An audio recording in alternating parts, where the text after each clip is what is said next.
Vamos lá, galera. Boa tarde a todos. Vamos agora avançar, né, no nosso conteúdo. Aula 4 começando. Então, meu objetivo, são que horas aqui? 20 para as 2. Meu objetivo é a gente fazer o nosso próximo intervalo, né? Fecharmos a aula 4. Nessa aula 4 vão ter 3 assuntos, 3 CPCs que são relativamente novos, tá? Eu digo novos no dia a dia mesmo, e novos praticamente cair em prova, né? Já que eles são novos, obviamente poucas bancas ainda exploraram esse assunto. O assunto que mais é explorado em bancas, né, de concursos é o último assunto que a gente vai falar dessa aula, que é o CPC 48. Bom, a gente vai falar um pouquinho aqui de arrendamentos, né? Ainda cai pouco em prova, pelo menos de carreiras fiscais, mas é um assunto que está sendo bastante cobrado, né, em outros concursos, e fiscal em breve aí certamente, né, estará em alguma prova. Já ouviram falar nessa palavra, arrendamento? Arrendamento significa um leasing, tá? Lá fora seria leasing, né? O meu primeiro carro, né, quando eu tinha 18 anos, eu adquiri através de arrendamento, através de leasing, né? Foi um Fiestinha 97, abóbora, filho. É bom que ninguém roubava o carro, porque se roubasse, você sabia, olha, esse é o carro do Anderson, né? Então, fiz em 60 meses a época, se não me falha a memória.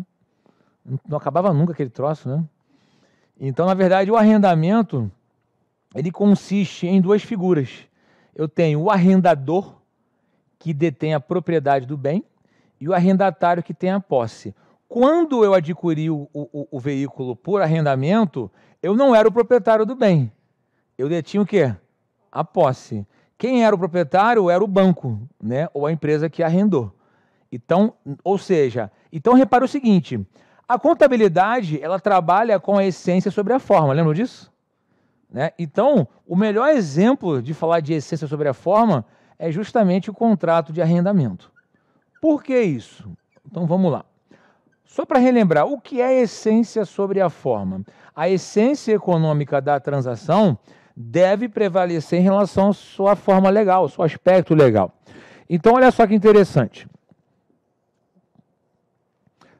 De acordo com a revisão 2 do CPC 06, mudou praticamente tudo para esse cara aqui, para o arrendatário, aquele que detém a posse. Por quê? Porque por mais que ele não detenha a propriedade do bem, no caso eu, à época, né? Vamos pensar como pessoa jurídica agora. Se eu consigo identificar o ativo a ser objeto de arrendamento, se eu tiver o controle desse ativo e se esse ativo me gerar benefícios econômicos, esse contrato contém arrendamento. Logo, o arrendatário deverá classificar esse ativo arrendado, né, como seu ativo. Ativo de direito de uso. Olha que interessante isso. Porque no ativo não entra só os bens, né? Entram também os direitos. Então eu tenho o direito de usar um ativo arrendado. Até que ok para vocês? Então repara o seguinte, mudou muito só para o arrendatário isso. Para o arrendador continua a mesma coisa, a gente vai falar daqui a pouquinho sobre isso. Então, ou seja, um contrato de arrendamento, ele é reconhecido na contabilidade se atender simultaneamente essas 3 variáveis. O ativo precisa ser identificado. O que é o ativo identificado? Vamos imaginar que eu tenho uma empresa que faz contato com a Localiza. Localiza, eu preciso semanalmente aqui de dois Fiat Siena, preto, 2022, com ar-condicionado. Só que a Localiza deve ter uns 20 veículos destas mesmas características. Todo dia chega um veículo lá com as especificações que eu pedi, mas não necessariamente é o mesmo veículo. Ok para vocês? Ou seja, não é contrato de arrendamento, porque eu não tenho um ativo identificado. Se tivessem sempre os mesmos 2, né? Sempre os mesmos 2, e eu tivesse a gestão desses 2, ou seja, eu teria o controle desse ativo, Ou seja, eu utilizaria esse ativo para qualquer funcionalidade minha, porque nesse caso específico que eu falei, eu vou usar, vou devolver. No dia seguinte, a Localiza manda mais um ou mais dois. Só que não necessariamente são aqueles dois que eu usei ontem. Então, eu não tenho um ativo identificado. Ok para vocês aqui? Tá? Então, ou seja, eu não tenho um ativo identificado, não tenho o controle, quem tem o controle é a própria Localiza, né? E já me basta para esse cara não ser considerado um contrato de arrendamento, ok? Por mais que esse cara possa me gerar um benefício econômico futuro, ele não é um ativo identificado e eu não tenho controle. Então, para que ele possa ser contrato de arrendamento ou um ativo, né, identificado como contrato de arrendamento, eu preciso saber qual é aquele ativo, ter o controle, somente eu ter o controle daquele ativo e ele me gerar um benefício econômico futuro. Ou seja, se ele não tiver essas três condições, esse contrato não se configurará como contrato de arrendamento, e sim simplesmente um contrato de prestação de serviço. Uma locação, um aluguel, que seja. Tá? Então eu preciso ter essas três variáveis em conjunto. Tá? Aí, lá no Rio também, a gente faz um curso de 9 horas sobre esse assunto, porque tem tantas variáveis aqui, né? A gente faz vários estudos de caso. Só para vocês terem uma ideia, por exemplo, eu tenho lá um espaço no shopping. Eu tenho um quiosque no shopping e o shopping me garante que eu tenha um espaço de 10 metros quadrados para poder atuar no shopping. Ou seja, só que aí o shopping, no contrato, diz o seguinte, olha, eu, como gestor aqui do shopping, eu tenho a possibilidade de te alocar em qualquer lugar do shopping, te oferecendo esses 10 metros quadrados. Minha pergunta é, o cara que está com o quiosque, ele tem um controle do espaço? Não. Então isso não é arrendamento. Isso é um contrato aqui de locação, de prestação de serviço. Ok para vocês? Agora, se eu, como coloco com uma condição que os meus 10 metros quadrados precisam estar obrigatoriamente na praça de alimentação, por exemplo, estou determinando aonde vai ser, né? Ou seja, eu tenho um ativo identificado, mesmo que eu não tenha a propriedade ali, eu tenho direito de uso e eu tenho controle daquele espaço ali. Então, quem usa aquele espaço é somente eu. Então, eu teria um contrato de arrendamento. Até que tudo bem para vocês? Ou seja, repare que isso é subjetivo, né? Sim, mas as normas internacionais de contabilidade são subjetivas. Por isso que a essência ela prevalece em relação à forma. Até que tudo bem? Diga.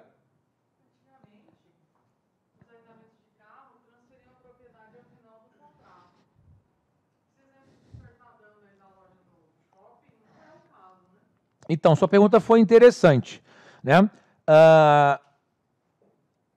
Na legislação do arrendamento para fins de Banco Central, né, eu tenho lá muito bem definido os dois tipos de arrendamento. Tá? O arrendamento financeiro e o arrendamento operacional. Para a pessoa física, nós, né, réis mortais aqui, eu tenho a opção de, no contrato de arrendamento, exercer a opção de compra no final do período. Muitas pessoas chamam isso de valor residual.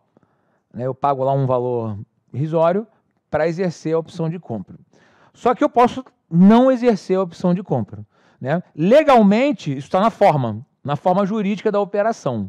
Mas para fins contábeis, o fato de ter ou não valor residual não é o mais relevante, entendeu? Então, por exemplo, eu como pessoa física, eu tenho a opção de escolher um contrato de arrendamento operacional ou financeiro. Então, o financeiro, normalmente, eu tenho a opção de compra aqui no final do período. Né? O arrendador transfere os riscos e benefícios do bem para a minha pessoa. E o operacional não tem essa transferência, como se fosse um aluguel mesmo, né? Então não tem a intenção de ficar com o bem e tudo mais. Mas a questão é, isso para fins legais, para fins contábeis, pouco importa isso. Então eu posso ter um item que não tem o valor residual. Quer ver um caso clássico aqui? Que quando eu faço esse treinamento, o pessoal fica batendo muito nisso. Tem empresa, tudo bem, com a pandemia isso diminuiu pra caramba, né? Mas tem empresa que tem espaço alugado. Ela não tem seu espaço próprio, certo? Só que acontece, essa empresa nunca vai ter, ou pelo menos a maioria, nunca vai ter a intenção de comprar o espaço, que para não é interessante. Então esse contrato nunca teria o tal do valor residual. Mas, se esse contrato de arrendamento contiver essas 3 variáveis aqui, o ativo identificável é a sala. O controle, só quem usa a sala sou eu. E se a sala me gerar benefício econômico futuro, isso é arrendamento. Olha que interessante isso. Então, a essência, mais uma vez, prevalecendo sobre a forma, entendeu? Isso. Então, ou seja, quando esse contrato contiver o arrendamento, vai ser um ativo mobilizado, por que pareça, né? Mas classificado como ativo de direito de uso de um item arrendado. Direito de uso de um ativo arrendado. Tá? Porque existe um bem ali, mas que não é meu. Está sendo arrendado. Mas eu vou utilizar por alguns períodos, então eu vou depreciando, né, esse bem conforme o contrato. Né? Se eu arrendei por 5 anos, vou depreciar esse cara por 5 anos. Se eu arrendar por 10, vou depreciar esse cara por 10 anos. Então, a novidade aqui para muitos é que eu estou reconhecendo um imobilizado que não tem uma propriedade. Eu tenho apenas o direito de... Eu digo apenas no bom sentido, né? Que já é muito já, né? Eu tenho o direito de usar esse ativo para me gerar benefício econômico. Agora, o benefício econômico, obviamente, ele pode se dar de diversos motivos, né? A maioria se dá pelo uso efetivo. Agora, quem me garante que eu não posso subarrendar? Tem gente que subloca, né? Eu posso subarrendar, não há problema nenhum em relação a isso. O importante é ela definir a forma de gerar benefício econômico pela utilização desse ativo. Ok para vocês? Aí algumas situações importantes aqui. Em que situações o CPC 06 não obriga o arrendatário, isso só serve para o arrendatário, né, a aplicar o CPC 06? Se os contratos tiverem até 12 meses. Por quê? Se a gente for lá na contabilidade geral e a gente lembrar da definição de ativo imobilizado, quais são as características de um ativo imobilizado? Não, uma é bem simples, né? O ativo imobilizado precisa ter o quê? Oi? Substância física, né? Então essa é uma característica chave. A outra é que o imobilizado tem que ser usado aonde? Na atividade fim, ou com finalidades administrativas. E o terceiro, espera-se que se utilize por mais de um exercício.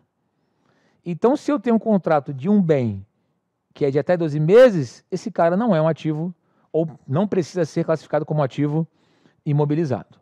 Ou itens de pequeno valor. Só que aí a norma não define o que é pequeno valor. Lá fora fala-se de $5.000. Aqui no CPC 06 não fala nada. Então a empresa, a entidade, subjetivamente vai falar o seguinte: olha, isso aqui é pequeno valor, eu não apliquei o CPC 06 por conta disso. Agora, se for uma empresa que for auditada, cabe à auditoria aceitar ou não esse julgamento da empresa. Tá? Então, ou seja, não é obrigatório nessas 2 situações aqui possíveis. Até aqui. Querem fazer alguma pergunta? Eu não entendi por que não é aluguel e arrendamento no shopping. Oi? Por que não é aluguel? Eu não alugo a loja do shopping. Então, vamos lá de novo. Arrendamento é diferente de aluguel, para fins contábeis, tá? Aluguel é uma prestação de serviço. Pronto. O arrendamento é como se aquele bem fosse meu durante um determinado período. Pronto. Essa é a grande diferença. Por que esta norma precisou ser revisitada e alterada profundamente? Vocês devem lembrar que várias companhias aéreas do nada quebraram, né? Assim, sei lá, 10, 15, 20 anos atrás. Tipo assim, Transbrasil, Varig, várias companhias simplesmente quebraram. Por quê? A maioria dos aviões eram o quê? Arrendados. Ninguém comprava, ninguém ativava o avião. Mas, vamos fazer a pergunta aqui. Porra, se o cara arrenda o avião, quem vai usar a aeronave? A companhia aérea, não é isso? Quem mais, além da companhia aérea, usar o avião? Ninguém, né? Porra, eu não ia ser.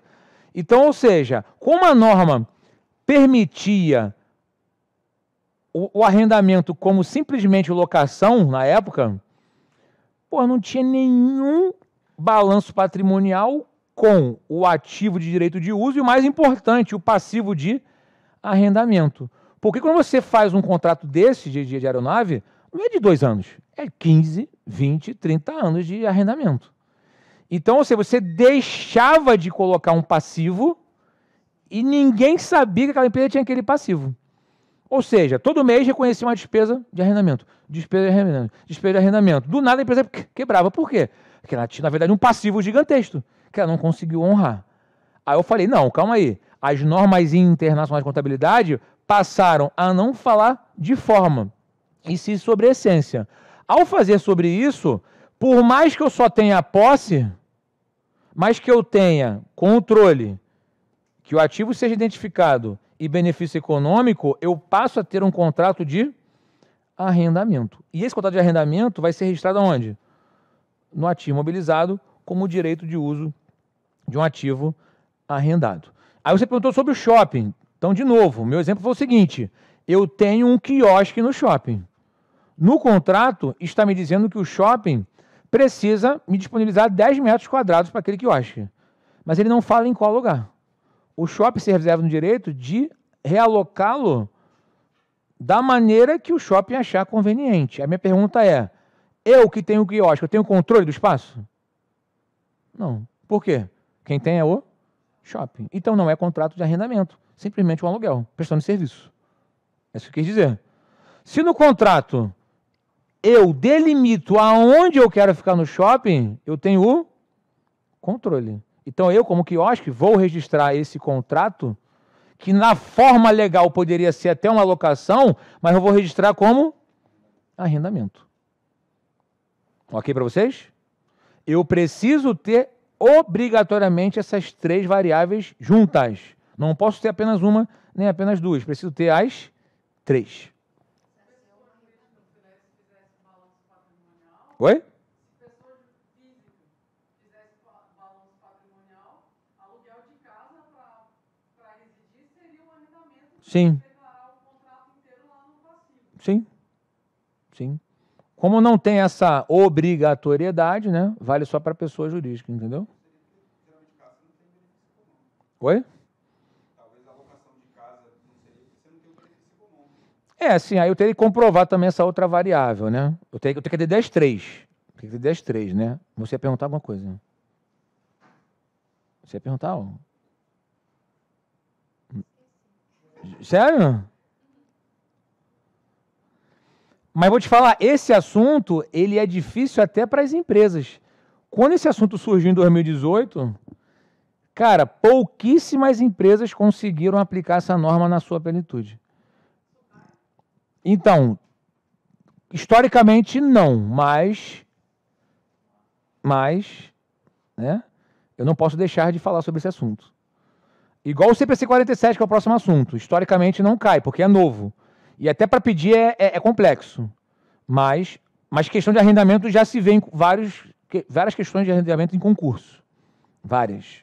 Tá? Mas para carreiras fiscais não é um histórico ainda, porque essa CPC é de 2018. Então, historicamente, os últimos concursos de fiscais, né, assim, alguns são muito mais antigos do que isso. Né? A questão é, o problema, né, essa nova configuração afeta somente quem? O arrendatário. Porque eu preciso, mesmo sem ter a propriedade, indicar um possível ativo se eu tiver essas 3 características aqui. Ter o controle de ter um item identificado e daquele item me gerar um benefício econômico futuro. Tá? E qual é o registro contábil? Aí ele é parecido com o financiamento, só que com termos diferentes. Por exemplo, quando eu compro uma mercadoria a prazo, eu não tenho débito em mercadorias? Só que eu estou fazendo um contrato de um bem. E esse bem vai ser arrendado por, sei lá, 5 anos, 10 anos e tem taxa de juros. Então, ou seja, o débito, que é o direito de uso do ativo arrendado, ele é o valor presente dos passivos de arrendamento. Ou seja, então o direito de uso, eu vou somar todos os passivos de arrendamento, que são os valores futuros, e trazer valor presente. Então, por exemplo, se o somatório, todas as passagens de arrendamento dão 130 mil, e se eu trouxer valor presente é 100, o direito de uso do ativo arrendado, 100 mil reais. O passivo de arrendamento é o valor cheio que eu pago. E a diferença entre os dois são os encargos financeiros a transcorrer, que a gente está acostumado a ver isso. Vimos hoje de novo, o CPC 12. É a mesma coisa, só que as contas que mudam um pouco de figura. Eu tenho o débito de um ativo imobilizado, de um direito de uso de um ativo arrendado e um passivo de arrendamento, porque esse cara, ele precisa ser destacado em nota explicativa. No balanço patrimonial também ele precisa ser destacado. Ou seja, uma coisa é o meu imobilizado da minha propriedade. A outra coisa é o imobilizado de um ativo arrendado. Esse cara tem que ficar destacado e explicado em nota explicativa. Até ok para vocês? Tá? Essa taxa de desconto que é utilizada para trazer valor presente, se não estiver no contrato, que na maioria dos casos não tem, principalmente contratos antigos, vai ser utilizada uma taxa incremental. Mas que taxa incremental é essa, Anderson? Basicamente é o seguinte: se eu fosse financiar um bem para comprar aquele bem, qual é a taxa que o banco me faria? A taxa que o banco que eu tenho relacionamento me faria. Então, essa é a taxa incremental. Porque a maioria dos contratos... Qual foi o problema da aplicação dessa norma? Porque esse cara aqui passou a fazer efeito lá para 2018. Porra, nos contratos antigos não tinha nada disso. Não tinha nada disso. Então, os contratos que estavam vigentes, como é que eu faço para aplicar o CPC 06? Daqui a pouco, a gente vai falar na aula 5 sobre mudança de política contábil. Que é uma mudança de política contábil isso. Então, o certo era fazer a aplicação retrospectiva ao trabalho que se dá.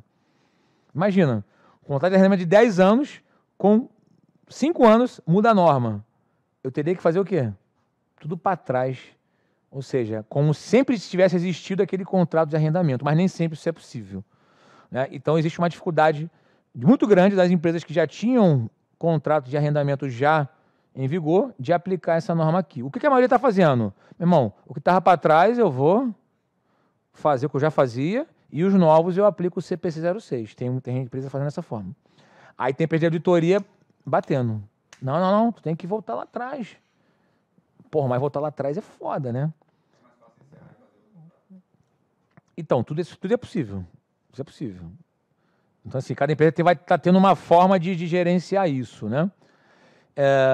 Então, assim, isso tudo é para o arrendatário, tá? E para o arrendador é para quem tem que é a propriedade. Para ele não mudou nada. Para ele, ou o arrendamento é financeiro ou é operacional. O financeiro, normalmente eu transfiro substancialmente os benefícios e riscos do bem ao arrendatário. Então, ou seja, olha, estou te arrendando um bem, você se comprometeu a ficar com ele no final da vida útil. Então, esse cara é um arrendamento o quê? Financeiro. Ou a maior parte da vida útil está com o arrendatário, isso é financeiro. Ou o valor que ele vai pagar de valor residual é substancialmente menor se o cara fosse comprar um novo, isso é financeiro. Então, ele transfere os riscos e benefícios daquele ativo. Pronto. Né? Agora, se eu não transfiro, é operacional. Esse cara aqui é como se fosse um aluguel. Ou seja, você vai pagando mensalmente, e eu vou, né, te fornecendo bem até a gente chegar a um consenso aqui. Então, assim, essa é a lógica do CPC 06, contratos de arrendamento. Tá? Tem outras coisas envolvidas aqui, mas que não vejo ainda a necessidade de falar isso para vocês. Por que eu estou falando isso? Por exemplo, a depreciação, Anderson, você fala que deprecia, né? Mas deprecia durante o contrato de arrendamento ou deprecia com base na vida útil econômica do ativo? Aí depende. Depende do quê? Vamos imaginar que aquele ativo tem a vida útil de 10 anos e o contrato de arrendamento tem 5. Minha pergunta é, vou ficar com bem? Não, então deprecio com 5. Vou ficar com bem? Deprecio por 10. Então tem algumas variáveis aqui que a princípio não vejo motivo da gente ficar esticando muita corda. Ativos arrendados sofrem impairment? Sofre. É um ativo como qualquer outro. Tá? O CPC 01 se aplica aqui também. Outro ponto importante, que não cabe aqui a gente ficar entrando nesses detalhes. Porra, mas vem cá. O contrato de arrendamento, você às vezes faz para 5 anos.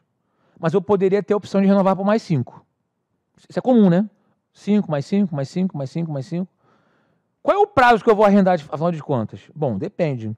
Se você tiver a intenção de renovar o contrato, você vai aplicar o prazo por 10 anos. Se você não tiver a intenção de ficar com o bem, de renovar o contrato, você vai aplicar o arrendamento por 5 anos. E se no meio do caminho, no final, por exemplo, do 4º ano, a empresa resolve, não, eu vou renovar o contrato. Porque, na verdade, ela só vai exercer essa opção no final. Só que no início ela precisa fazer essa estimativa. Sabe o que a empresa tem que fazer? Remensurar o contrato de arrendamento. Ué, como assim remensurar?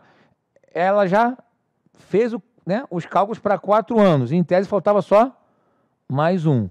Como ela vai resolver renovar, ela vai criar um novo fluxo, adicionando esse ano que falta, mais os 5 anos da renovação e trazer de novo a valor presente. Então, a diferença vai ter que adicionar aqui. Não trabalheira do cão, mas isso não, para vocês, assim, não é relevante agora.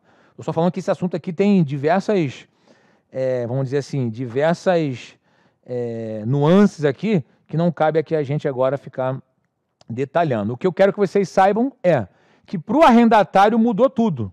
Para o arrendatário, eu só reconheço o arrendamento no ativo se essas 3 variáveis juntas tiverem dentro do contrato de arrendamento.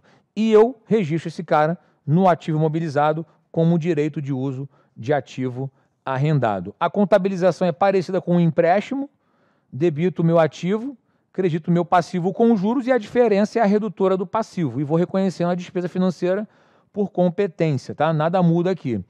O CPC 06 não é obrigatório para contratos de até 12 meses ou que tenham itens de pequeno valor, aí a empresa define o que é pequeno valor para fins de CPC 06. A taxa de desconto aqui, se não tiver no contrato, é uma taxa incremental, ela vai no mercado ver com o banco qual é a taxa que o banco iria fazer se ela financiasse aquele ativo, né? E para o arrendador, nada mudou para quem tem a propriedade. Continua sendo ou financeiro ou operacional. No financeiro, transfere os riscos e benefícios para o arrendatário do bem e no operacional, ela não transfere. Perguntas?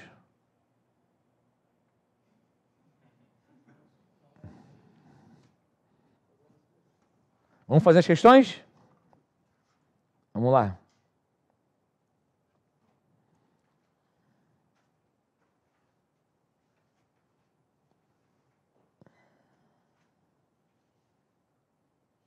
Professor, na modalidade, a diferença do arrendamento CPC 06 para o IFRS municipal, nas provas se comenta muito sobre IFRS. Porque o CPC 06 é FRS 16. É a mesma coisa. Ou seja, o CPC é a tradução de uma FRS, entendeu? Ou uma IAS. Por que eu falo de IAS? Porque, na verdade... Mas ele fala também de CPC 2, né? Não, ele fala o seguinte, ó. Ele fala... O que acontece? Quando ele fala isso aqui, ó... Porque nas provas eles abordam muito essa nomenclatura, até porque nas empresas, principalmente... Eles falam isso aqui às vezes, ó. CPC 06 R2, ou seja, passou por 2 revisões. CPC 06 R3 já passou por 3 revisões, entendeu? Numa dessas revisões que mudou isso aqui tudo. Se você for lá olhar o original, já não existe mais na página. Aliás, minto, vai ter na página, mas só com o documento já anexo. Ele não tá mais disponível para você abrir de cara. Mas aí ele mostra todas as atualizações que ocorreram no CPC. E esse CPC aqui, na verdade, ele é uma réplica da IFRS 16. Só que essa norma aqui é lá de fora. E aqui é a nossa tradução dessa norma. Entendeu? Tá? Então, vamos aqui, ó. Questão 1. Conforme o CPC 06, o fato de o arrendamento ser arrendamento financeiro ou operacional depende da essência da transação, em vez da forma do contrato. Considerando esse tema, não levaria o arrendamento a ser classificado como financeiro, ou seja, não levaria o arrendamento ser considerado como financeiro para fins de arrendador, obviamente. O que vocês acham aqui?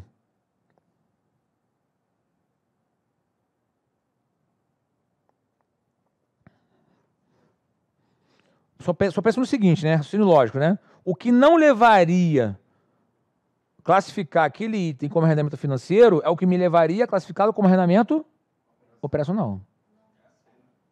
É isso. Pensar por essa lógica fica mais fácil. Ou seja, o que levaria a classificar o arrendamento como operacional? Não transferir os riscos e benefícios do bem para o arrendatário.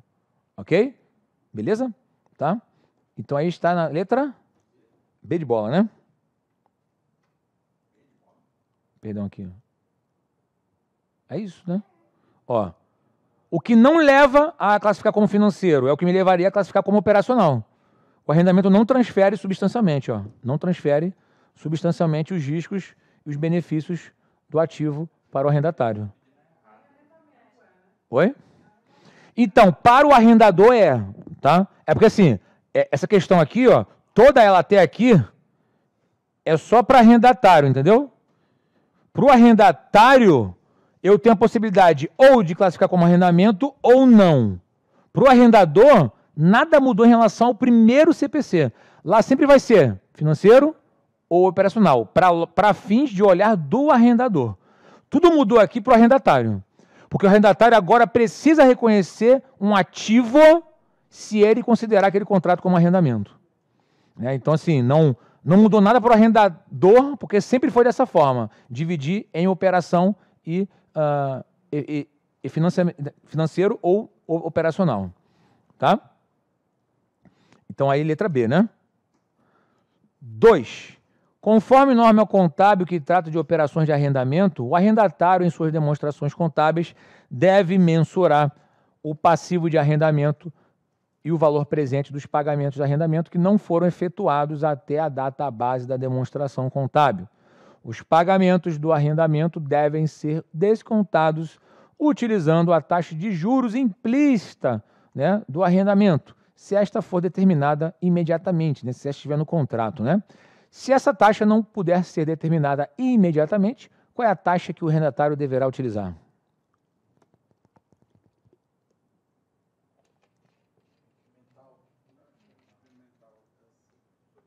Taxa incremental. Se ela não estiver no contrato, eu vou ter que ir no mercado e buscar uma taxa.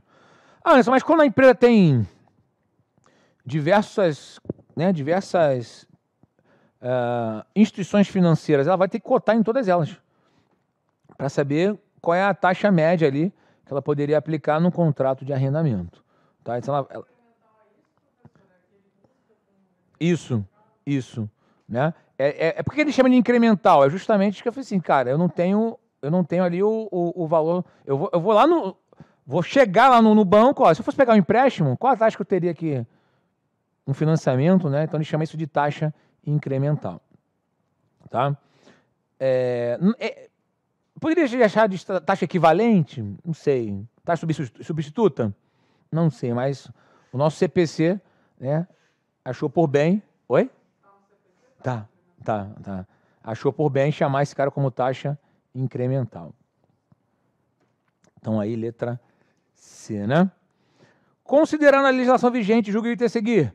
Na data de início de determinado contrato de arrendamento mercantil, o arrendatário deverá reconhecer o ativo de direito de uso e o passivo de arrendamento. Certo ou errado? Certinho, né? O arrendatário vai reconhecer o ativo de direito de uso e o passivo de arrendamento. Certinho essa questão aqui. 4. A empresa ABC S.A. figura como arrendatária em um contrato de arrendamento mercantil de um conjunto de máquinas pelo valor futuro de R$1 milhão, com opção de compra ao final do contrato. Os pagamentos do contrato serão feitos mensalmente durante o prazo de 10 anos. As máquinas são de controle da ABC e foram confeccionadas conforme as solicitações dessa empresa, para que as atividades comerciais da arrendatária pudessem ser realizadas. Com base nessa situação hipotética, julgue o item a seguir de acordo com a legislação vigente. Então, a gente está falando o seguinte, ó, a companhia ABC está isenta de reconhecimento de depreciação das máquinas arrendadas por serem bens advindos de um contrato de arrendamento. Certo ou errado? Errado. Ou seja, o fato dela reconhecer como arrendamento configura um ativo. Um ativo de direito de uso, ok, mas é um ativo que precisa ser depreciado normalmente, como se fosse qualquer outro ativo. Tá? O fato dela não ter a propriedade não significa que ela não vai reconhecer isso como ativo, porque a essência prevalece sobre a forma. Ok para vocês? Comentou dos 4 anos, né? Se fosse 4 anos, depreciava, se fosse alongar, continuava depreciando. Isso, né? Ou seja, se eu tenho, né, uma vida útil de um ativo arrendado com 10 anos, né, e o contrato com 5 anos, como eu deprecio? Vai depender se a entidade vai ficar com o bem ou não. Se ela não ficar com o bem, 5 anos do contrato. Se ela ficar com o bem, vou depreciar por 10. Ok para vocês? Beleza?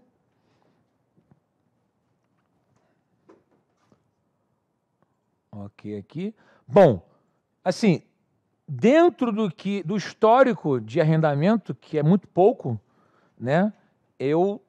Por mim, eu não me alongo nesse assunto. No material de vocês, sempre tem mais uma informação. Tem um fluxograma para eu reconhecer como contrato de arrendamento ou não.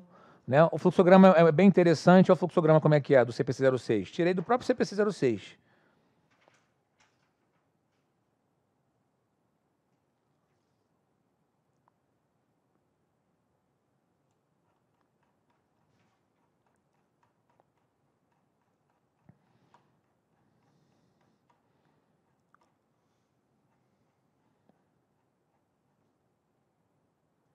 Eu vou dar um exemplo aqui, para vocês verem como é que funciona a questão do arrendamento em valores, né?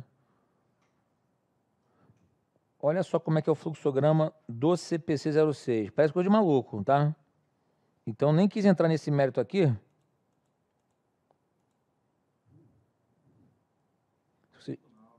Hã? Não, tô falando, parece coisa de maluco, parece, né? Olha, ele fala que é o seguinte, ó. Isso está no CPC 06, tá? Eu tirei de lá. Qual é o processo para reconhecer um item como arrendamento? Lembra que eu falei que eu tenho que ter os 3 itens juntos? Existe ativo identificado? Se não, já não é. Porque uma variável não foi atendida. Ó, se não, já não é. Se sim, preciso responder outras perguntas. O cliente tem o direito de obter substancialmente todos os benefícios econômicos pelo uso do ativo? Se não, já não é. Se sim, vou responder uma terceira pergunta, porque só foi atendido 2 variáveis, né? Aí olha que interessante a pergunta. O cliente, o fornecedor ou nenhuma das partes tem o direito de direcionar como o ativo vai ser usado. E quer saber se eu tenho o controle. Então o que acontece? Se foi o arrendador, se é o arrendador que tem o direito de direcionar o uso, não é arrendamento. Se for o cliente, que atende as 3, né? Olha, atendeu identificado, benefício econômico. Se é o cliente, é arrendamento. Agora, pode não ser nenhum dos 2. O fornecedor do bem, ele que determina. Porque às vezes eu tenho uma máquina que não pode ser utilizada de outra forma. Então, ou seja, não é nem o arrendador e nem o arrendatário que vai direcionar como o bem vai ser usado. É o próprio fornecedor. Quando ele fala isso, eu preciso pular essa pergunta. Consegue perceber o que eu estou querendo dizer aqui? Ou seja, tem bem que eu não posso fazer nada de diferente. Né? Vamos imaginar lá uma retroescavadeira. Cara, eu só posso usar de uma forma. Então, eu não posso ficar saindo quebrando qualquer coisa. Eu preciso usar conforme as especificações do fornecedor. Tá? Então, eu pularia isso aqui. O cliente tem o direito de operar o ativo durante todo o período? Se for não, não é arrendamento. Se sim, é arrendamento. Então, repare aqui o seguinte. Eu tenho que atender 3 grandes questionamentos.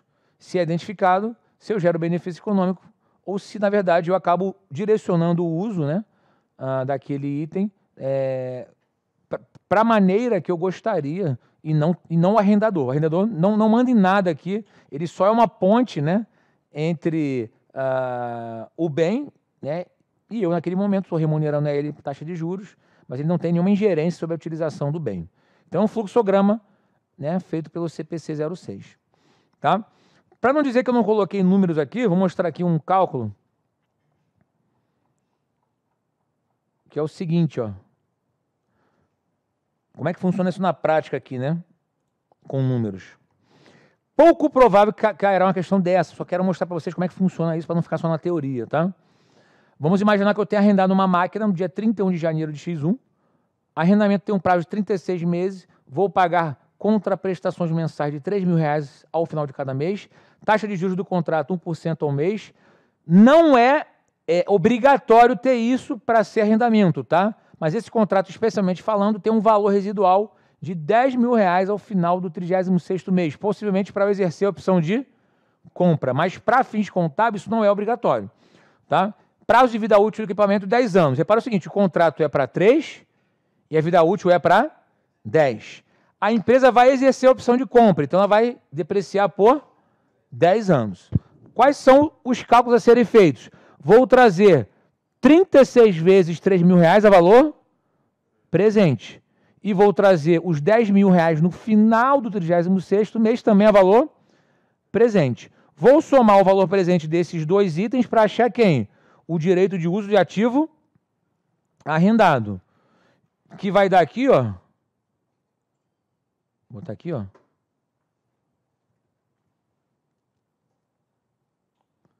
O valor presente vai dar 97.311,77. Tudo é valor presente. Como eu vou desembolsar 36 parcelas de 3.000, que dá 108, mais os 10.000 do valor residual, isso dá o quê? 118. 118 menos o valor presente são os juros, né, os encargos a transcorrer, né, ao longo dos 36 meses. Né? Então, a contabilização é assim. Mas aí é o seguinte, eu só tenho curto prazo aqui? Não, né? Eu também tenho um longo prazo, né? Então, o que vai ser curto prazo? Considerando que eu fiz essa transação em janeiro de X1, vai até dezembro de X2 com curto prazo. E a partir de X3 é de longo prazo, né? Então, vou ter de final de janeiro de X1 até final de dezembro de X2 com parcelas de R$3.000. Então, tenho 23 meses, né, de curto prazo e o restante de longo prazo, né? Então, se vocês forem olhar aqui, ó, R$69.000 de passivo de curto prazo, ó, 23 parcelas de 3, né? E o restante, mais o valor residual, de longo prazo aqui. Ah, Anderson, mas como é que você fez esses juros aqui? Ué, fácil. Peguei esses 3.000 aqui, trouxe valor presente para um período, a diferença dos dois é o encargo do primeiro ano, do primeiro mês, perdão. No segundo período, a mesma coisa, traga valor presente, a diferença são os encargos. Então, eu somei, obviamente, os 23 meses de encargo de curto prazo, que totalizaram 7.632,53. E os encargos de longo prazo, deu a diferença de 13.055,70. Ou seja, se eu somar esses dois aqui, dá justamente quem? Os 20.688,23. Oi? Não, mas não cai dessa forma, não.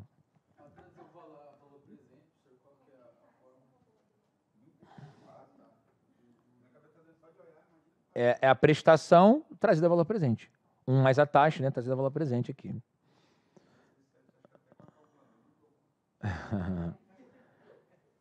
E o valor a ser depreciado? O valor do imobilizado. Desiste não.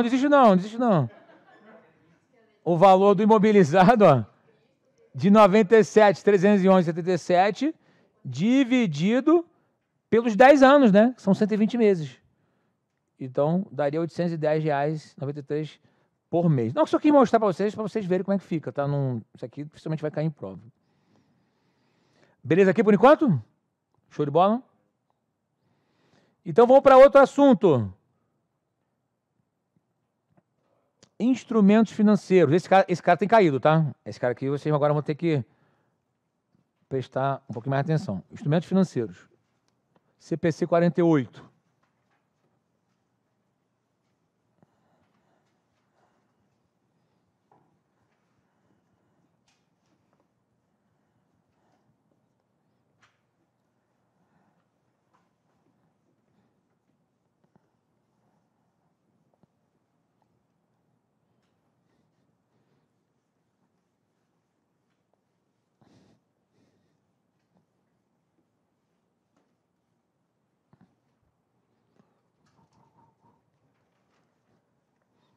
Na prática, também um CPC muito complexo, tá?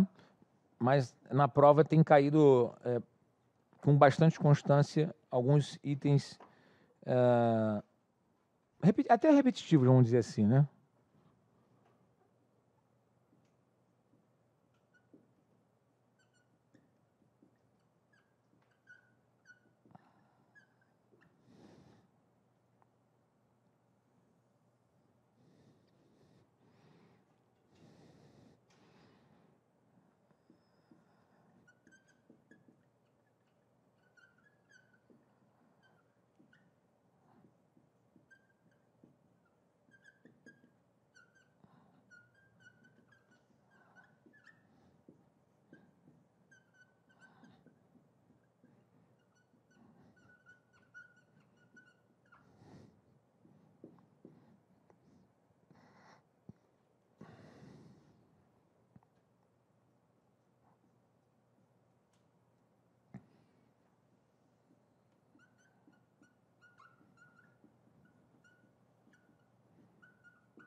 Mas tem a cerveja às 5 horas, tem a cerveja.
Bom, de novo, né?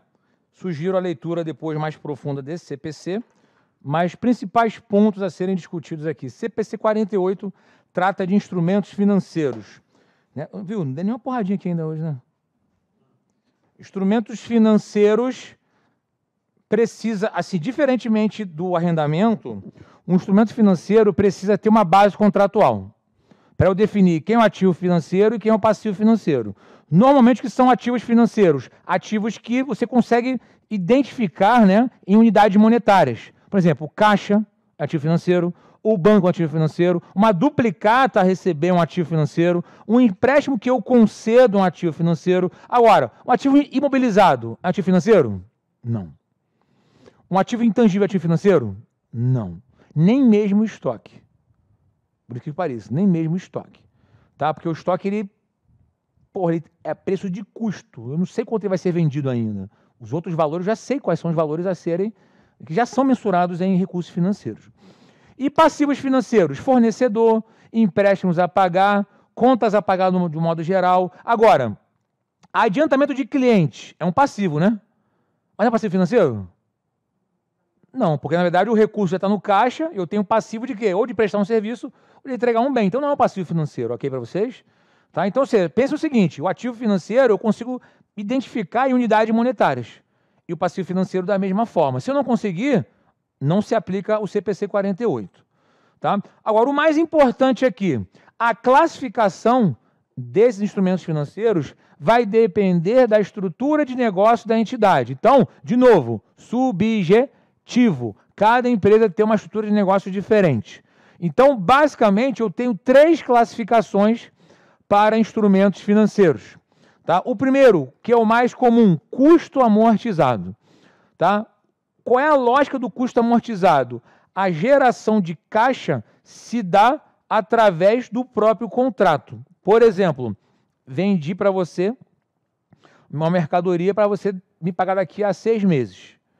Ou seja, então, se eu vendi a prazo ou vendi à vista, tanto faz, o caixa será gerado com base no contrato que nós exercemos aqui. Se eu cobrei juros ou não, eu vou ficar cobrando juros durante esse contrato. Então, o caixa que ele é gerado é o caixa durante o nosso contrato que nós já acordamos, daqui a 6 meses, que é o mais comum. Contas a receber, empréstimos que eu faço, que eu concedo, tudo isso é custo amortizado. Que eu tenho prazos definidos de recebimento de fluxo de caixa, ok para vocês? Tá? Agora, os 2 posteriores aqui, que é o que talvez seja novidade para a maioria de vocês. Valor justo por meio de outros resultados abrangentes. Então tá lá, VJ, ORA, né? Ou seja, valor justo por meio de outros resultados abrangentes. Eu posso gerar caixa, fluxo de caixa, através do contrato, durante o contrato, e eu posso, inclusive, depois do contrato, conseguir vendê-lo. Ou seja, vamos imaginar que eu tenho um título, né? Um título que me gere rendimentos a cada período específico, e ainda assim, depois que eu conseguir receber os rendimentos, eu posso ainda negociar com terceiros esse título. Então, se isso for possível, vou mensurar por valor justo por meio de outros resultados abrangentes. Agora, se eu tenho um instrumento financeiro que está mantido essencialmente para venda, esse cara é valor justo por meio de resultado, que a gente chama aqui de VJR. Tá? E eu botei essas siglas propositalmente, porque as bancas acabam colocando hoje em dia. Elas até colocam o nome cheio, mas bota a sigla. Ou vice-versa, bota a sigla e bota o nome cheio, para vocês não estranharem. Então, o que a banca tem pedido que caiu na Cefaz Santa Catarina, se não me falha a memória? O seguinte: quais são as mensurações contábeis de cada instrumento financeiro? Se for custo amortizado, vou botar aqui, ó. Se for custo amortizado, qualquer rendimento, né, qualquer receita de rendimento desse tipo de instrumento financeiro vai ser reconhecido normalmente para resultado. Agora, custo amortizado não reconhece nenhuma alteração a valor justo. Significa dizer o seguinte: Vendi por 100 mil reais para você me pagar daqui a 6 meses. Vamos imaginar que o contrato já foi feito. Ah, o mesmo negócio poderia ser feito hoje para receber 150. Já era. Nós fechamos por 100 mil reais. Beleza? Tá? Então, eu não faço nenhuma alteração ao valor justo. Agora, o valor justo, por meio de outros resultados abrangentes, além de reconhecer qualquer receita de rendimento, eu reconheço qualquer alteração de valor justo desses instrumentos financeiros diretamente no patrimônio líquido. Aonde? Em outros resultados abrangentes. Logo, esse cara vai entrar onde? Para fazer o link com a aula de ontem?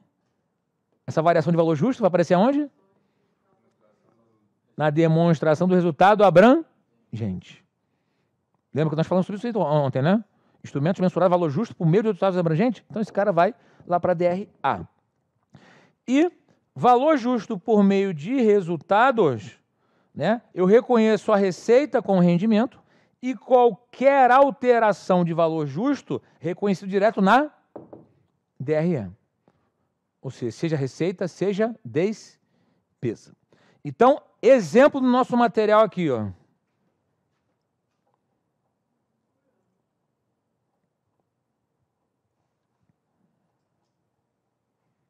Exemplo, ó. Uma entidade adquiriu um título por 200 mil. Os rendimentos até a data do balanço são de 10 mil reais. Então, todos os instrumentos financeiros reconhecem o rendimento de 10, ok?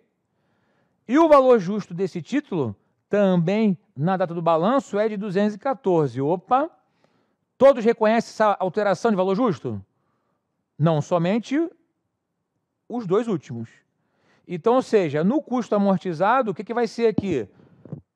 A aquisição do título, né, por 200 mil reais, saindo do caixa, os rendimentos de 10 mil reais sendo reconhecidos, aumentando o próprio ativo e reconhecendo a receita de rendimentos. Pronto, acabou. É até aí que eu chego para o custo amortizado. Agora, vamos olhar o valor justo por meio de outros resultados abrangentes. Reconheço a aquisição por 200, reconheço o rendimento de 10 mil reais e reconheço quem? A diferença do valor contábil daquele título com o valor justo, que é o valor de mercado de 4 mil reais. Então, esses 4 mil reais serão ativados e a diferença, né, a contrapartida vai ser aonde? Em outros resultados abrangentes, que aqui está com uma conta de ajuste de avaliação patrimonial. Claro que a empresa depois tem que se preocupar com os tributos, né? A gente vai falar sobre isso amanhã. E o valor justo por meio de resultado vai reconhecer a aquisição por 200, vai reconhecer a receita de rendimentos de 10 mil reais e vai reconhecer a oscilação a valor justo diretamente no resultado. Ou seja, repara que isso aqui é DRE e esse cara aqui é balanço patrimonial lá no PL. Então, essa é a grande diferença desses três instrumentos financeiros. Isso é o que está mais sendo cobrado em prova atualmente. E aí, meus queridos, perguntas? Hã? Vamos lá, mas pode perguntar. Oi? Mas aonde? Fala para mim.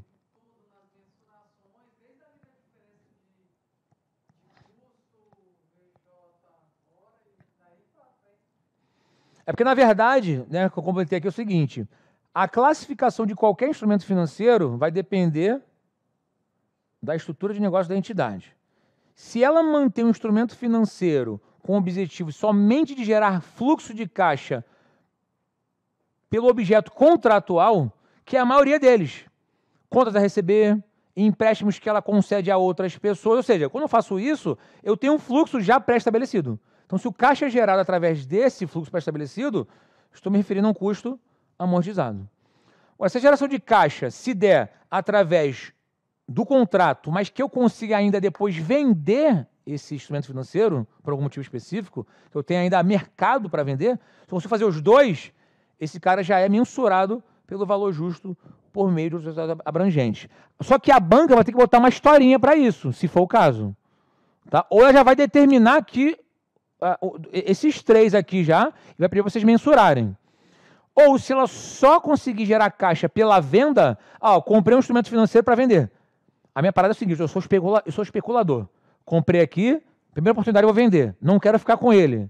Então esse cara vai ser mensurado por resultado. Então, depende da estrutura de negócio. Então, assim, é subjetivo mesmo. Tá? Feito isso, a gente parte para cá. Então, no custo amortizado, eu nunca vou reconhecer qualquer alteração de valor justo. Porque eu tenho um contrato já que me estabelece o fluxo de caixa. Né? Nos outros dois, eu posso ajustar isso. Só que no valor justo, por meio de outros resultados abrangentes, qualquer ajuste vai ser direto no PL, porque vai ter a linha lá de outros resultados abrangentes. E se for valor justo por meio de resultado, qualquer alteração para mais ou para menos, direto na DRE. Então esse é o resumão aqui do CPC 48. Beleza? Isso. Pode ser classificado como qualquer um deles aqui. Tá? Então vamos para as questões. Matando esse aqui, a gente fala do CPC 47, a gente faz a nossa última pausa. Para ficar certinho. Porque aí, fazendo o CPC 47, a gente mata a aula 4, a gente vai para a aula 5. Como são 7, então a gente vai deixar 2 para amanhã, a princípio. Tá? Eu vou te mostrar aqui, ó. Tá aqui a questão.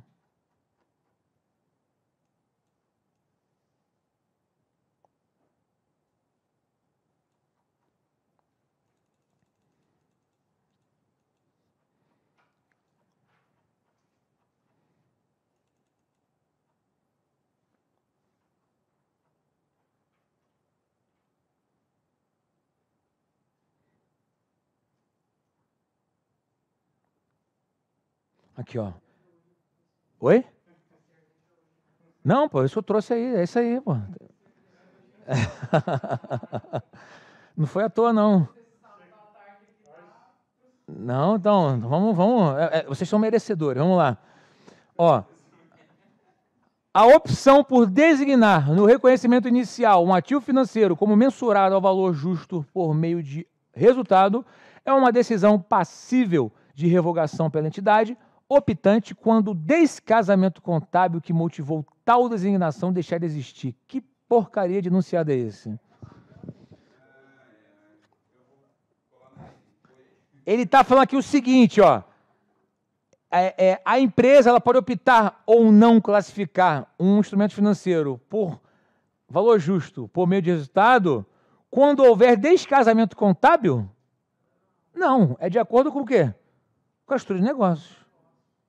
Os caras botou uma parada nada a ver aqui para deixar o candidato doido já. Ou seja, o critério de classificação vai depender de como aquele instrumento financeiro vai gerar caixa para a empresa. Pronto.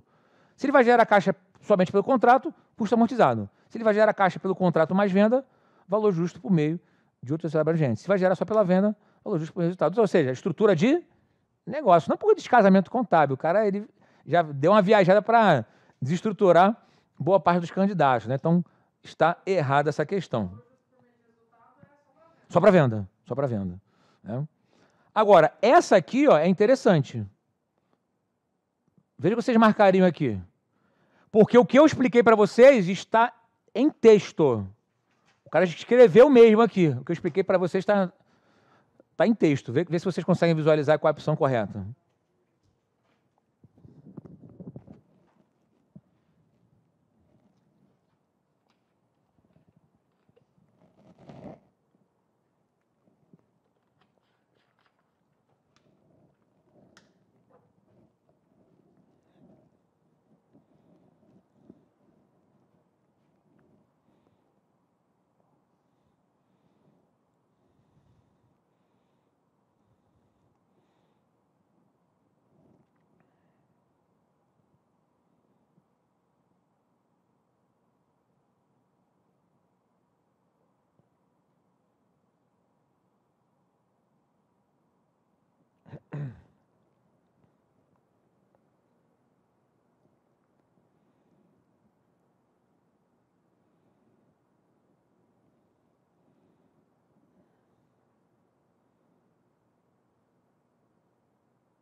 E marcariam qual aí?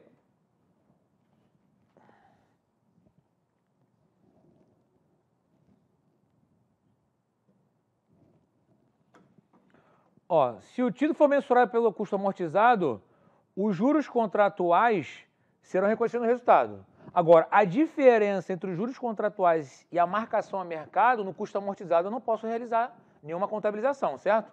Então isso está errado. Né?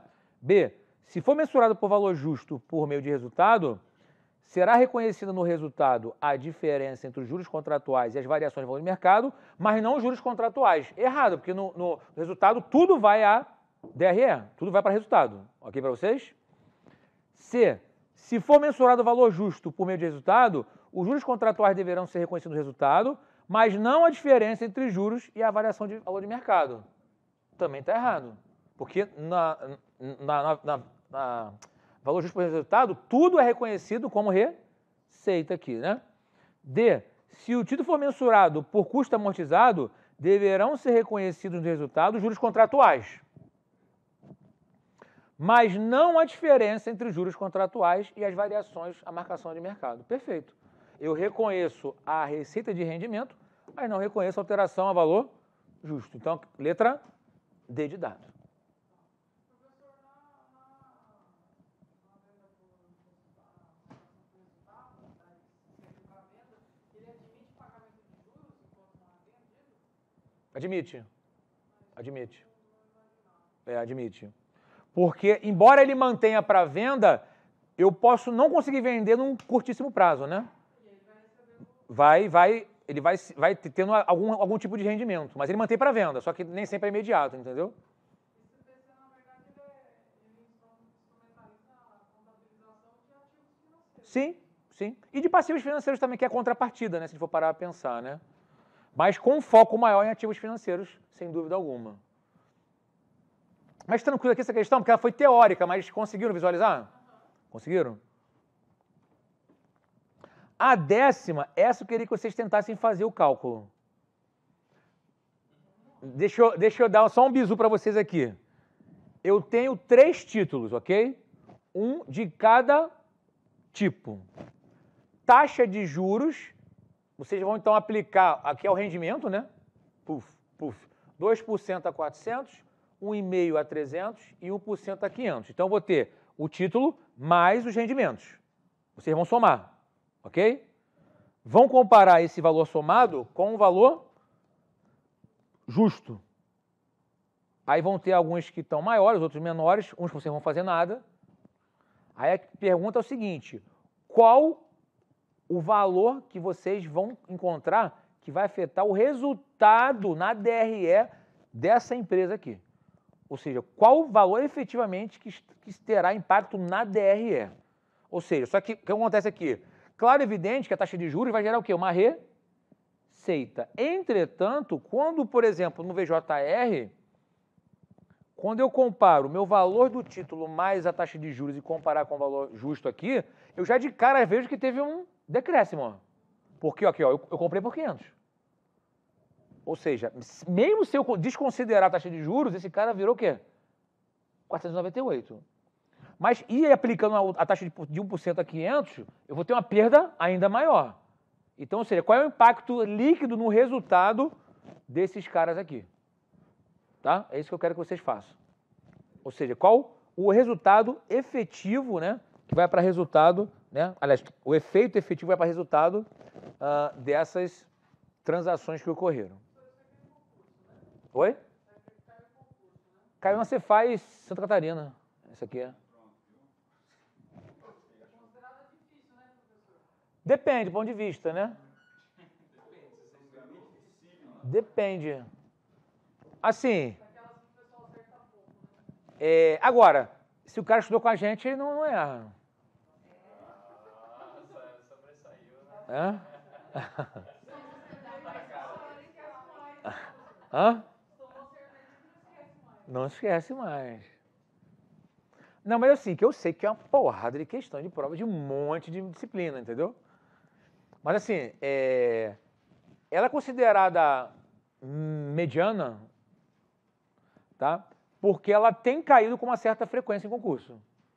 Seja com cálculo, seja com a parte teórica lá em cima, entendeu? Então, assim, é uma questão que, se a galera, né, começar a pegar exercício de CPC 48, vai e fala assim, pô, esse cara tá aparecendo com uma certa frequência. Agora, quando nunca apareceu, ou quando ele pede algo muito específico do CPC, ou que dá muito trabalho, assim, não vou dizer que não dá trabalho, tá?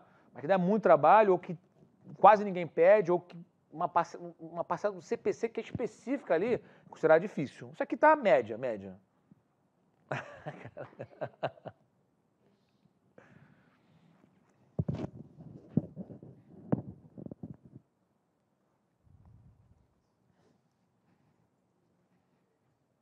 O CPC 47 ele é mais rápido. Já pulava?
E aí, quanto dá 2% de 400 mil?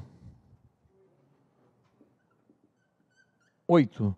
Quanto dá 1,5 de 300? 4,5 e 1% de 500 dá 5. Então, vocês concordam que, num primeiro momento, eu tive aqui um impacto no resultado, tendo em vista que tudo é receita, de R$ 17.500, né? Bom, então, se eu for analisar agora um novo valor contábil, esse cara aqui tem 408, esse cara aqui tem 304.500 e esse cara aqui tem 505. Todos concordam com isso?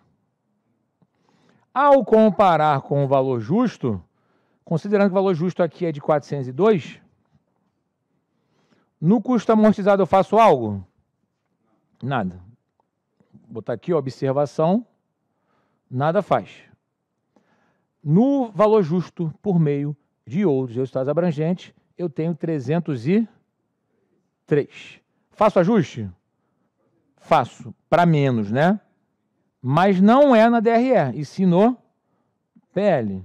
Todos concordam com isso? E aqui ele vai para 498. 7.000 negativo. Aí esse cara vai para a DRE. Então, ou seja, eu tenho aqui 17.500 positivos que ajustaram a minha DRE e menos 7.000 que eu vou ter que ajustar na minha DRE. Então, o efeito líquido é de quanto? 10.500, né? Então, 10.500 efeito líquido na DRE, letra E. O quê? Ah, somou aqui? Ah, tá. E tem a resposta? Não, né? Não, mas a última é que está certa. Ah, tá. Entendi. Todos conseguem visualizar isso aqui?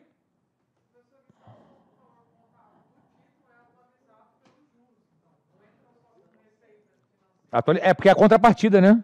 Credito em receita e debito o ativo financeiro. E do valor justo é a mesma coisa, né? Debito se for para aumentar, né? E credito se for para diminuir, né? Todos concordam aqui com esses cálculos? Conseguem visualizar? Então, 17,5 para cima, 7.000 para baixo, resultado líquido de 10,5. Então, letra E, né? Bom, para fecharmos aí essa aula, para a gente fazer o nosso intervalo, vou falar sobre o CPC 47, tá? Que ele é o mais rápido, né? Entre esses dois que nós falamos aqui até agora. E ele também, assim, não vinha na questão de prova específica de CPC 47 ainda, né? Ainda. Posso...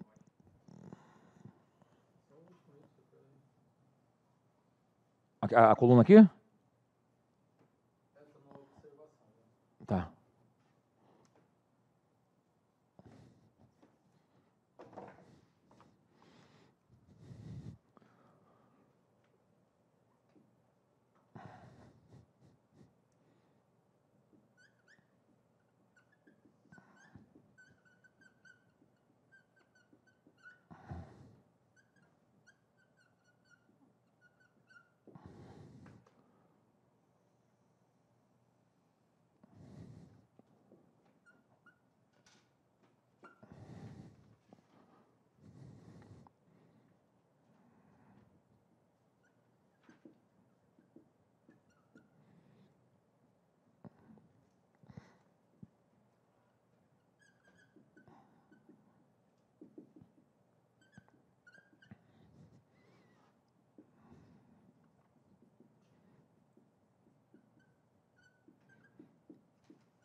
Bom, vamos lá então. CPC 47, receita de contrato com o cliente.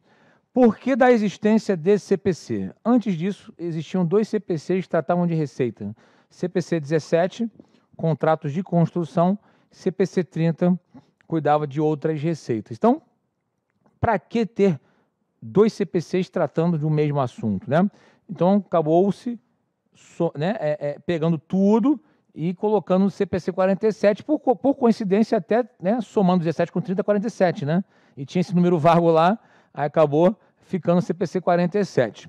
Para eu reconhecer o item como receita, eu preciso transferir riscos e benefícios do item, né, serviço ou produto ao cliente. Se eu não conseguir transferir ainda, né, ou não transferir por um motivo específico ainda, é um passivo. Exemplo, eu já falei isso para vocês já.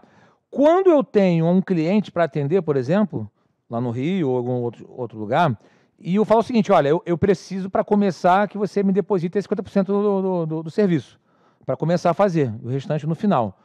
Quando o cara deposita esses 50%, entrou o dinheiro na minha conta. O dinheiro na minha conta não, na conta da empresa, né? Eu prestei o serviço? Não.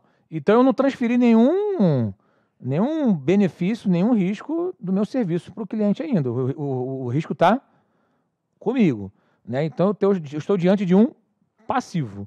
Quando eu presto o serviço, falo, tá aqui, meu amigo, aceito? Aceito. Então já transferi os riscos e benefícios para o cliente. Aí eu tenho o quê? Uma receita. Um ponto importante, como aqui agora é um CPC único para qualquer tipo de receita que tenha relação com o cliente, aí eu estou falando aqui de venda de mercadoria, venda de produtos, estou falando de contratos de construção, estou falando aqui de prestação de serviços. Então eu tenho N possibilidades aqui de contratos, né, para reconhecimento de receita. Então, o que o CPC fez aqui, né? Aliás, a normal lá de fora que a gente transcreveu para cá. Para reconhecer a receita, eu tenho que passar por 5 etapas.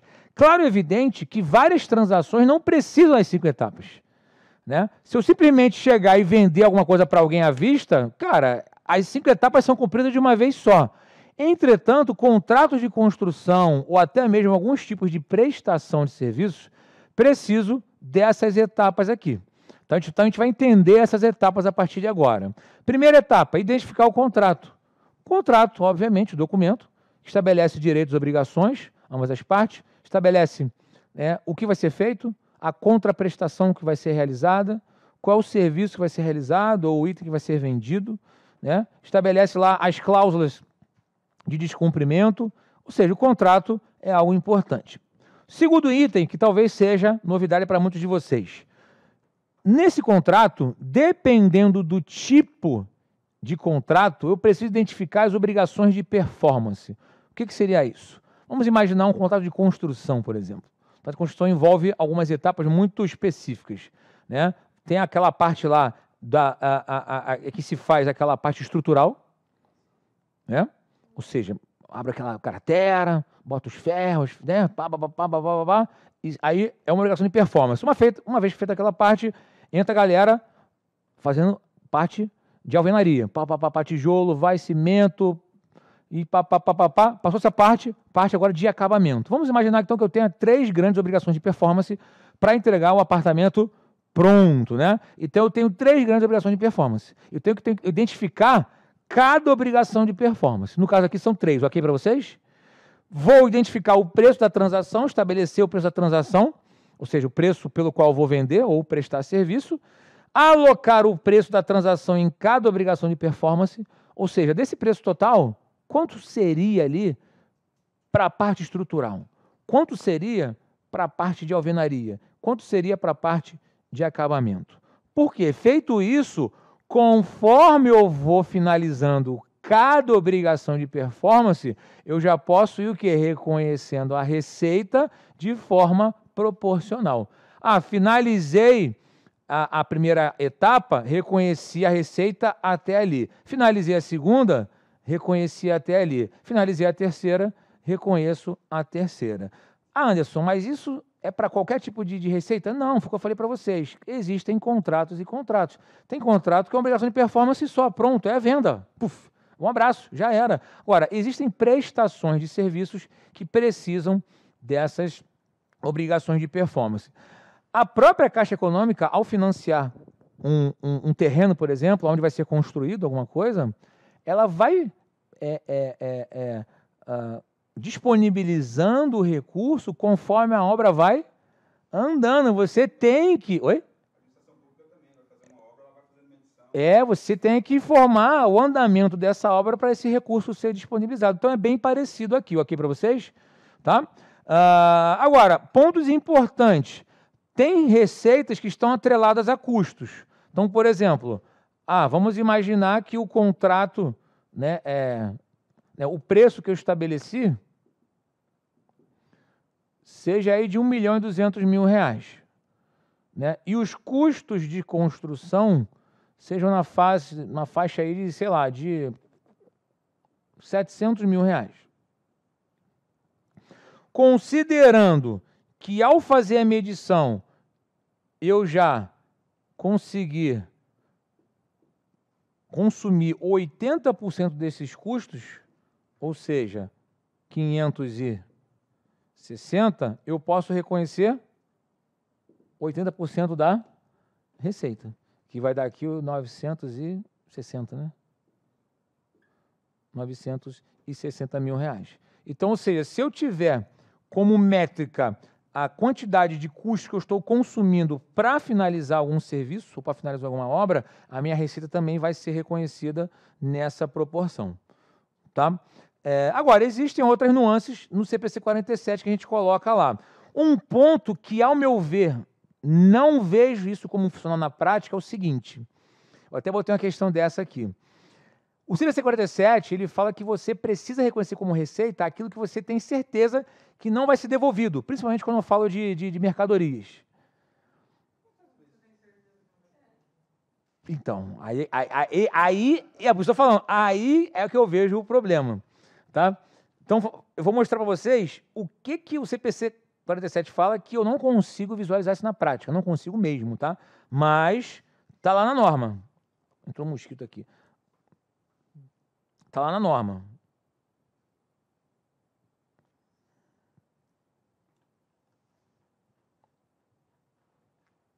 Cadê?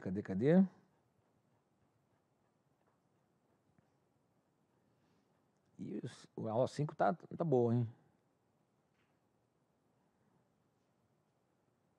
Caramba. Aqui, ó. Olha que situação bizarra aqui, ó. Vocês lembram que antigamente saía algumas coisas assim, ó. Roberto Carlos já lançou o novo CD, novo DVD, já saiu 1 milhão de cópias vendidas. Você lembra disso? E não vendeu 1 milhão de cópias. O que aconteceu foi o seguinte, as lojas compraram 1 milhão de cópias da gravadora. Mas, na verdade, a maioria delas trabalhava com o quê? Com o que a gente chama de... É como se fosse tipo um consignado, né? Um comodato, alguma coisa desse sentido. Ou seja, a loja comprava 1 milhão, comprava tudo. Ela falou assim, o que não for vendido eu vou devolver. Era isso. Então, a pessoa fala, essa é com 1 milhão de... Ou seja, não era de 1 milhão de vendidas. Não tem como 1 milhão de pessoas vender no primeiro dia. Não existe isso. Né? Então, olha o que a norma fala. Ela fala o seguinte, olha só. Para mim, isso aqui não faz sentido, tá? Me fala aqui o seguinte. Segundo a norma, quando uma entidade faz uma venda a um cliente e, ao mesmo tempo, lhe gera um direito de devolver o produto por especificações já contratuais, ou seja, a expectativa de que o produto poderá retornar à atividade vendedora, esta reconhecerá a receita pelo valor que reflita a expectativa dos direitos contratuais pelo cliente. Então, ou seja, eu estou vendendo para o cara, mas tem uma expectativa que ele vai devolver parte. Essa expectativa não pode ser reconhecida como receita para o CPC 46. Eu falei, porra, mas como é que a nota fiscal vai sair?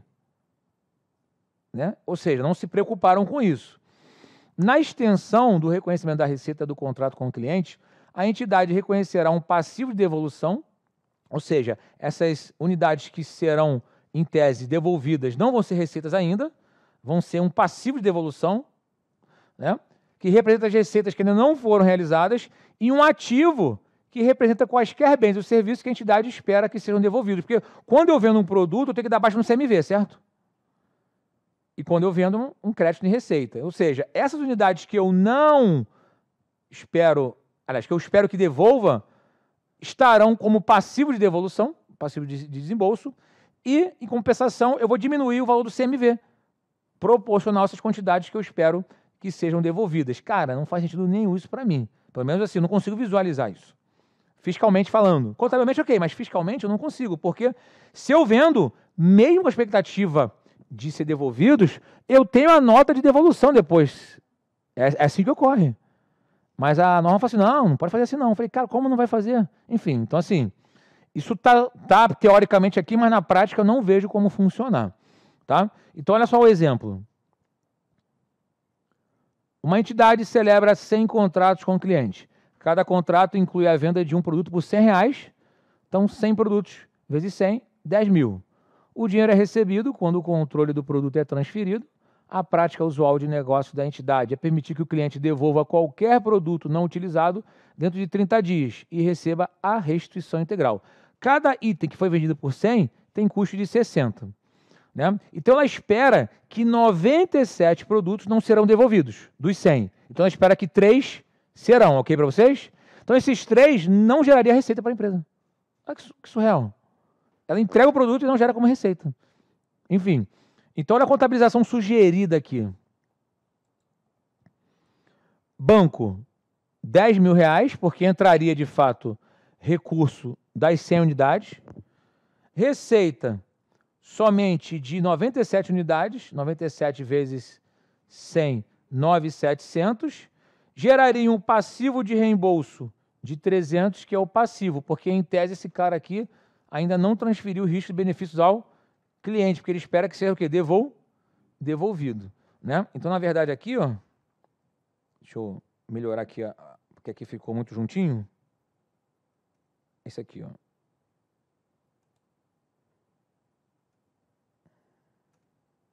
Então, ou seja, eu teria o débito de 10 mil e 2 créditos que somados também dão 2 mil, 10 mil reais.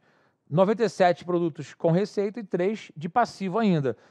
Passado o prazo de 30 dias de ninguém devolver, ele faria o quê? Debitaria o passivo de reembolso e reconheceria como receita. Cara, mas fiscalmente não tem como fazer isso. Né? E o custo de vendas, que em tese, né, eu teria que baixar, se fosse as 100 unidades vendidas por 6 mil, não baixaria os 6 mil, baixaria 97 unidades a 60, que daria 5.820. Meus estoques, a princípio, baixariam por os 6 mil, porque saíram 6 mil, e eu gero um direito, né, sobre produtos devolvidos, né, do valor da diferença de 3 unidades, que ainda espera que seja devolvido. 3 unidades a R$60. Cara, sentido algum isso aqui fiscalmente. Nenhum, não consigo visualizar isso na prática.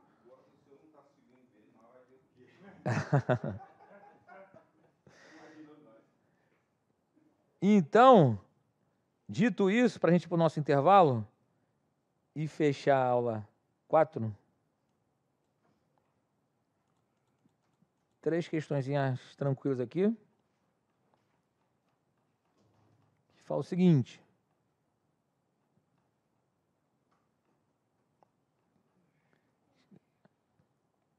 Questão 5, ó. Para o reconhecimento de receitas, as seguintes etapas devem ser seguidas, exceto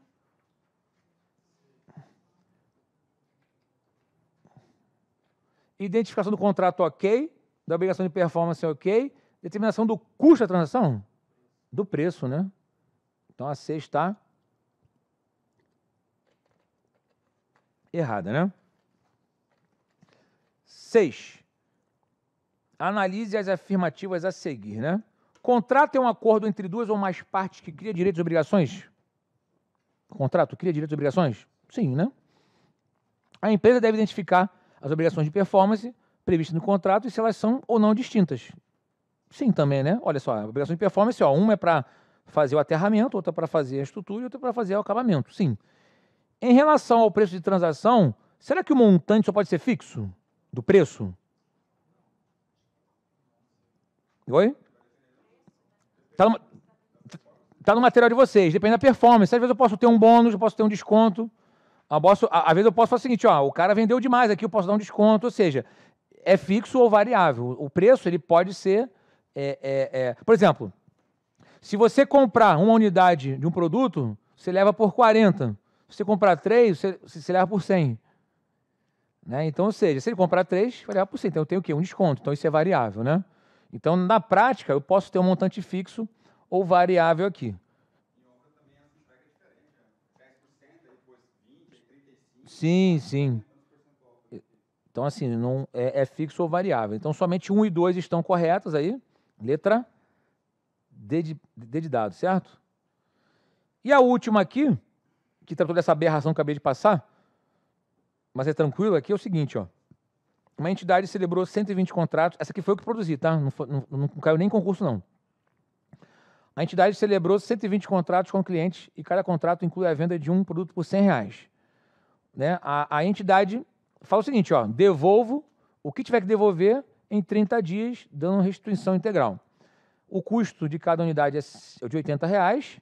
Dos 120, eu estimo que 105 não serão devolvidos. Logo, 15 ela espera que sejam devolvidos. Então, qual seria o valor a ser reconhecido como passivo de reembolso?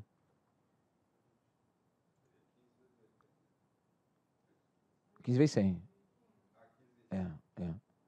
15 vezes 100 vai dar 1.500. Porque, na verdade, o passivo de reembolso seria a receita ainda que eu não posso reconhecer. Que é do valor do preço, entendeu? Aquele direito, o direito de ativo... 15,80 seria no CMB, né? Isso. Então, aqui seria R$1.500. Cara, isso não caiu em prova ainda, espero que não caia. Mas já tem essa informação aqui para vocês.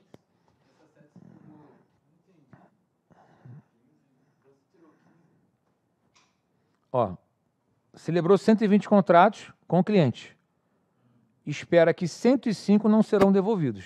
Então, ela espera que 15 sejam devolvidos. Então, ela não pode reconhecer, em tese, né, essas 15 unidades ainda. Se o preço cada uma é 100, 100 vezes 15, 1.500. Beleza? Então, ó, nossa última pausa por hoje aí. Aquele último gás para tomar nossa IPA daqui a pouquinho.